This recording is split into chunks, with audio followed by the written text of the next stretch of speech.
বিশ্ববিদ্যালয়ের ফজলুল হক মুসলিম হলে পিটিয়ে হত্যা করা বরগুনার মানসিক ভারসাম্যহীন যুবক মাসুদ কামাল তোফাজ্জলের মরদেহ দাফন সম্পন্ন হয়েছে। ৪৮ বছর ধরে এভাবেই ঠান্ডা করে আসছে। যমুনা ফ্যান, ৫ প্রজন্মের ফ্যান।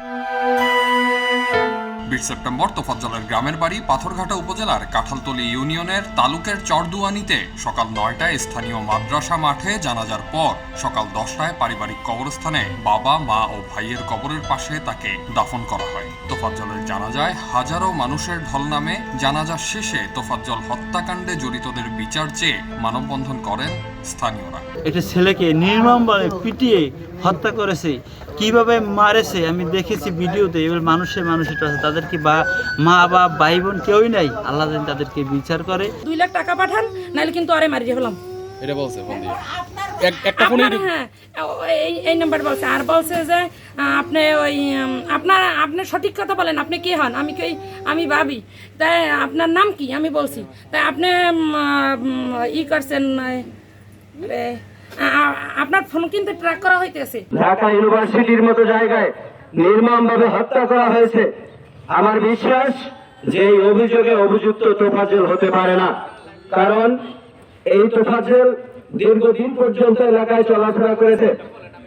এমন কোন ইতিহাস আমরা দেখতে পাই না যে তোফাজ্জল কোনো মানুষের একটি সম্পদ নষ্ট করেছে, কোন মানুষের একটি সম্পদ অবৈধভাবে তিনি ধরেছেন। তার সর্বোচ্চ চাহিদা ছিল 50 টাকা, 20 টাকা। একজনের কাছে চাইতো, কিছু খাইতো। 18 সেপ্টেম্বর চোর সন্দেহে তোফাজ্জলকে আটক করে ফজলুল হক মুসলিম হলের শিক্ষার্থীরা। রাত 10টা পর্যন্ত হলের গেস্ট রুমে কয়েক দফা মারধর করা হয় তাকে।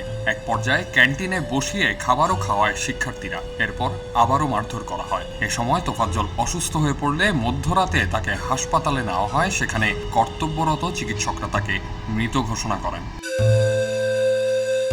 2011 সালে তোফাজ্জলের বাবা আব্দুর রহমান মারা যান। 2013 সালে মা বিউটি বেগম মারা যান।